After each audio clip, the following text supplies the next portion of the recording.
back to the connectivity. And connectivity. It got me because we're doing this, and this is a social media, and social media has changed a lot, and it's continuing to evolve.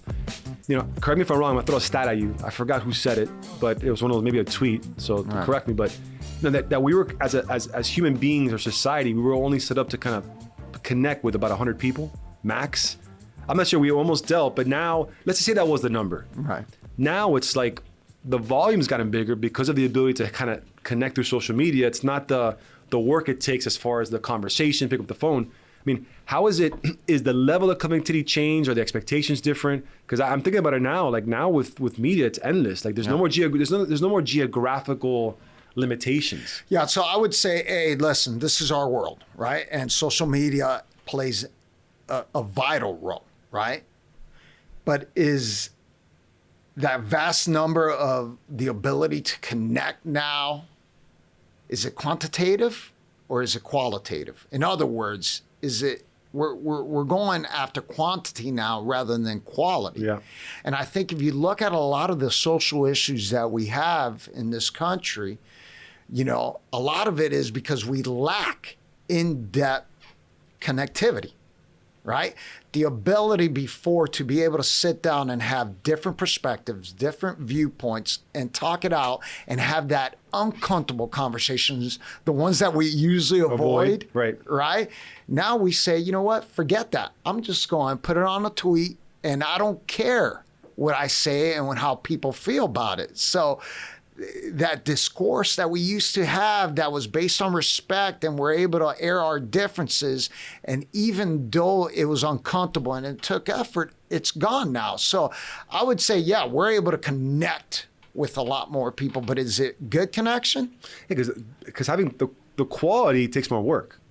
Absolutely. The ability to listen, have a conversation, agree or disagree. The ability to bite your tongue out of respect and let that other person be able to, express their viewpoint, and then be able to counter in a manner where, hey, listen, I don't understand where you're coming from. I don't really agree with it, but I respect you. And let me just tell you what I believe in. And let's have that conversation, because by doing that, you may change your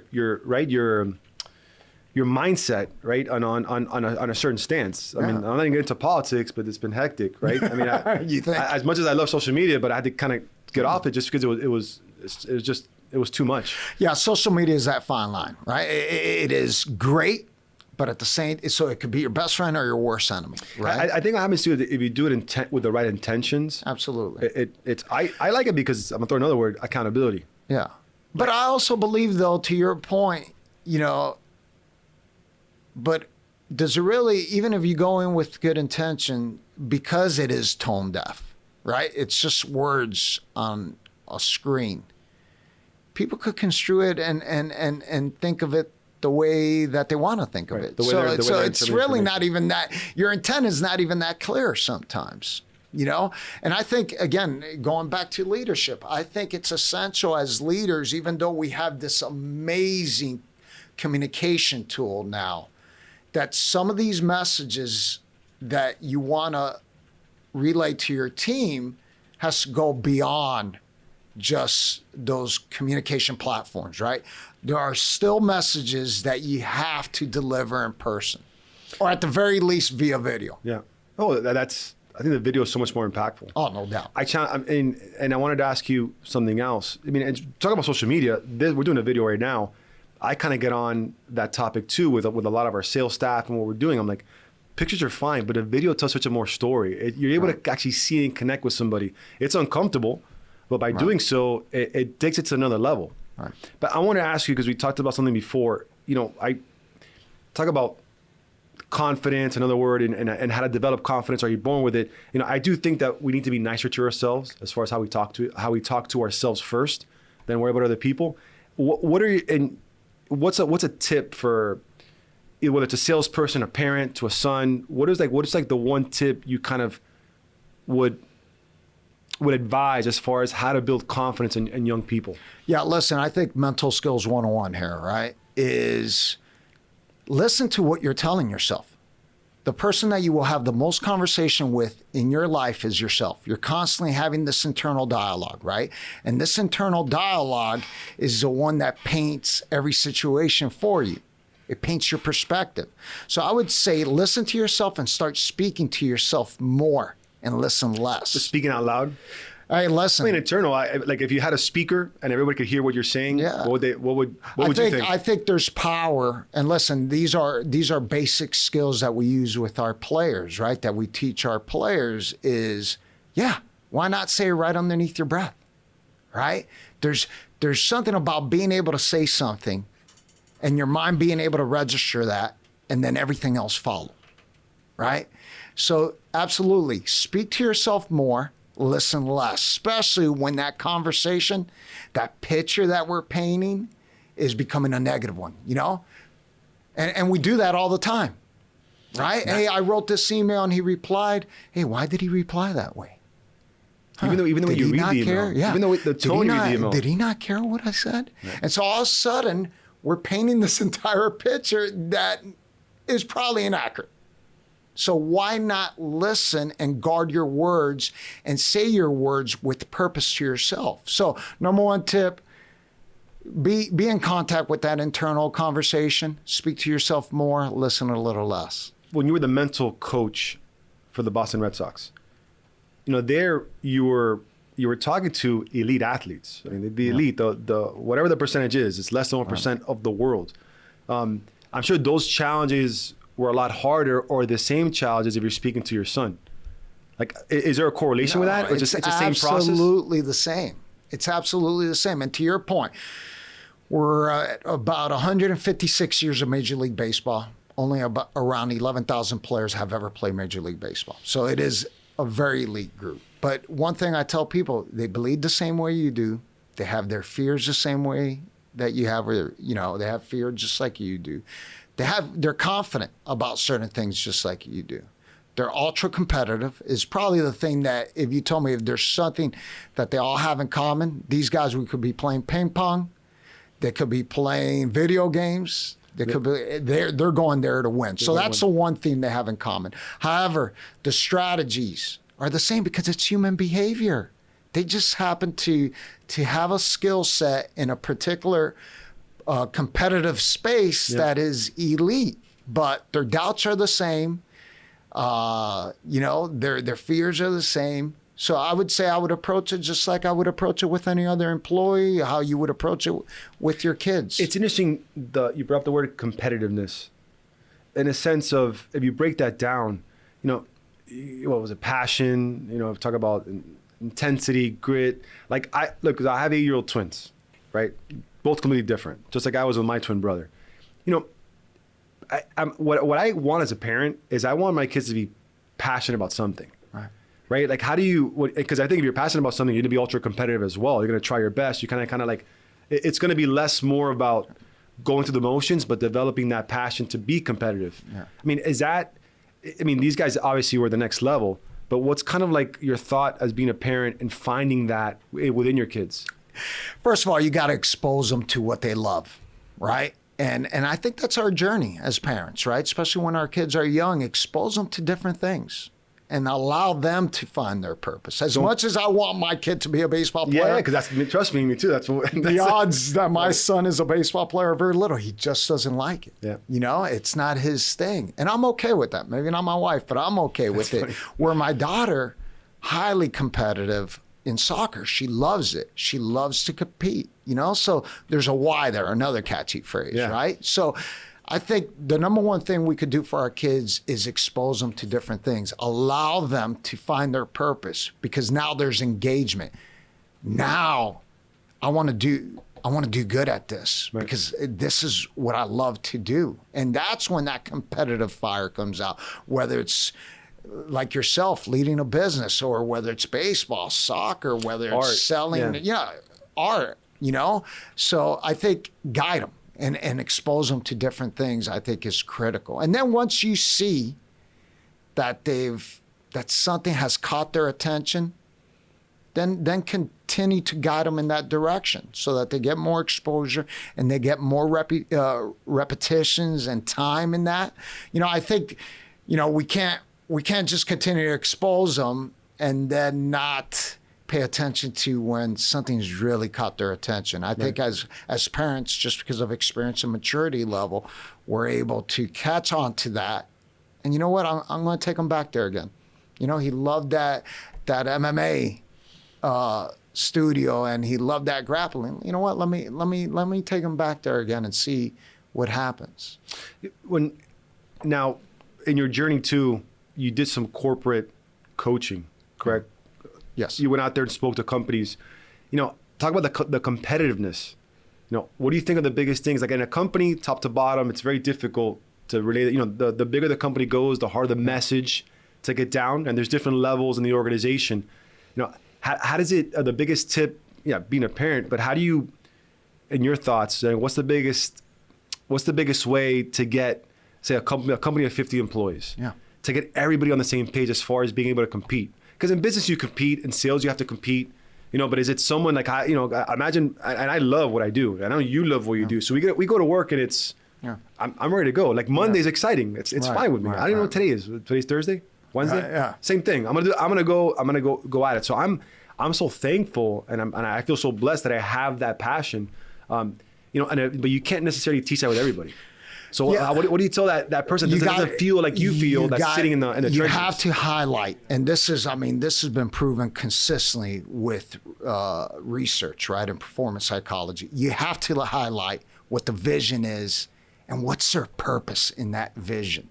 Critical, right? Because you could continue to pay people more, give them raises, give them bonuses, and that's nice. But that's not what's going to push them to take their game to the next level. This is the vision. This is your purpose in that vision. And if you do your job well, this is what's going to help this entire team, how it's going to help out the entire team. See, we're social beings, right? So we want to be part of something that's greater than just myself, right? But they got to see that their purpose, in that well-defined purpose of the organization, what is their role? And how does that role impact my teammates and the mission? So I think, again, we go back to the very beginning of our conversation, connectivity, and getting to know our people on a one-on-one basis, right? And putting them in a position where they could succeed and highlighting why their role is important to the mission, to the organization, to the person that sits next to them. And consistently talking about that and highlighting that. I think, you look at Greg Popovich, right? Coach Popovich from the Spurs, and you look at the culture they've established there. And obviously the NBA, like many of professional leagues, it's all about the individual player. But the reason San Antonio has been able to sustain success until recently with maybe names that are not as well known is that he consistently highlights how important each individual's role on the team it is and defines it very well, right? So if you're that guy that's coming off the bench for 2 minutes and your sole role is to shut the other team's point guard down, he highlights that and highlights its importance. So I would say for you running a business, it's the same thing. Everyone has a different role. How is that going to impact the greater good of our organization? And how is that going to impact your teammate next to you or your colleague next to you? The last thing I wanted to, I wanted to talk about too is how to deal with rejection, right? I mean, just that's life. It's more than ever. Yeah. Now, I'm still, I think about this a lot when I talk to our salespeople, when I talk to myself and everybody. Just, you're getting a lot of no's. And that's why I'm glad I played baseball because I lost. Game of failure, lost a lot. Right. But not everybody understands that. Not everybody plays baseball. And I'm always curious to know did I develop that through baseball? Was I aware of it? Was I not aware of it? Like the ability to deal with rejection, I think is the biggest skill set you need to make it in the business world. Right. But is it a skill set or is it a conditioned behavior, right? That's the thing that I think that's why companies love to hire athletes. A, because they've worked in a team setting. B, they've dealt with failure, right? And I'm sure if we went back to when you first started playing baseball and you struck out for the first time, I guarantee you didn't deal with it as well. No, my brother was yelling at me. I remember. Right, but you kept being exposed to it. So there's this exposure to it, and you were able to not only handle it better because you were exposed to it more often, but you also figured out strategies how to deal with it better, right, so that the next time you don't fail and you evolve, right? And so the conditioning side of it too, I get it. It's just how do I articulate that to somebody who didn't play baseball? Because sometimes I feel like that's how we got connected initially. Right. So, but how do I connect with the salesperson out there that did not play sports? Well, I think it's once they fail, being able to normalize it for them as a leader and say, hey, this is going to happen.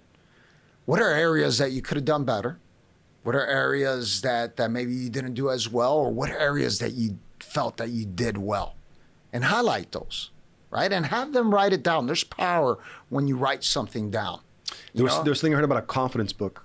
I forgot who said it. I tried it for a little bit where, kind of going back to the day, the things that helped me build confidence, and I wrote it down. Absolutely. Listen, our memory is not great, right? So the power of being able to write something down, not type it down, but write it down, right? Which takes effort. It takes motor skills to be able to do it. Write it down. You're able to go back to it and not go based on your memory, which already has probably changed of how it happened. Yeah. Right? And being able to look at it objectively, right? So, and be able to go over that with your employer, your teammate, right? And again, being able to normalize it, like, hey, this is going to happen. What are the areas you did well in? Let's write those down. What are the areas you could improve? And making that a habit. So, you normalize the failure, but you also have provided them, or they've provided themselves, a plan to move forward and maybe minimize the failure the next time. And listen, they're going to continue to fail, just like we all do, right? The human experience, right? Yeah. But being able to evolution. So it's not perfection that we're aiming for. Progress. It's progress. Yeah, I talk to myself. That's what I tell my kids.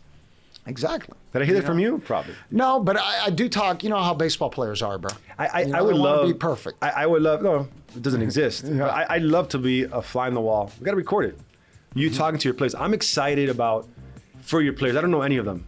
Right. No, I just know like who you are as a person, the coach, the mentor, and how you're gonna help them. I'm excited for them and your next journey and helping develop those kids. Those parents who don't know you yet, I mean, they're gonna see the benefit in a few years down the road. Thank you. But I appreciate you, doing this for me, man, and coming on. You have my support always. You're awesome. Thank you for what you did for me, and I'm excited for Nova Southeastern baseball. Awesome. I thank you for what you did for me. You're an example of why I want to continue to do this. You're an amazing kid. Well, not a kid. You're almost 40. You were a kid. If I shave my beard, I get ID'd. Yeah. But this is the whole reason why I would want to do this. It's not the money. And listen, money's nice, right? Like being able to buy the extra, but that's not what keeps me going. Well, I appreciate it, man. Thanks for doing this. Thank you.